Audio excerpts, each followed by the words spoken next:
are a few of our Van de Graaff generators, which are known for giving people a shock. However, you won't get shocked if you make sure that your discharge rod is plugged into this yellow port on the front. You can use the rods to show students an arc between the sphere and the discharge rod, and when the discharge rod is touching the sphere, you can safely touch it without getting a shock like I just did.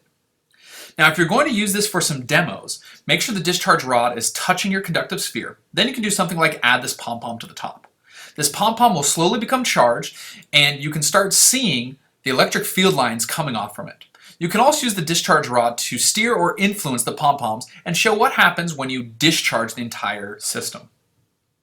Now, depending on the conditions, different Van de Graaff generators are going to behave differently. I'll show you that this one on your right doesn't hold as strong of a charge as the other one.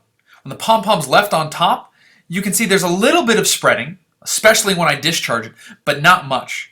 Now this one could be a little bit better for those of you that might be scared of getting a shock, but make sure you test the Van de Graaff generators before you bring them inside. Another fun demonstration can be done by adding pi tins on top of your Van de Graaff generators. Then ask your students which is stronger, the gravitational force or the Coulomb force. Turn on the Van de Graaff generators and watch the chaos ensue. You can do something similar too by adding a bunch of paper shavings, which are usually held in this box. While this is a fun demonstration, it can get messy, so please make sure to clean up afterwards. I've also found that actually tearing up your own little chunks of paper or using hole punch outs from a hole punch will show a much more dramatic effect like this.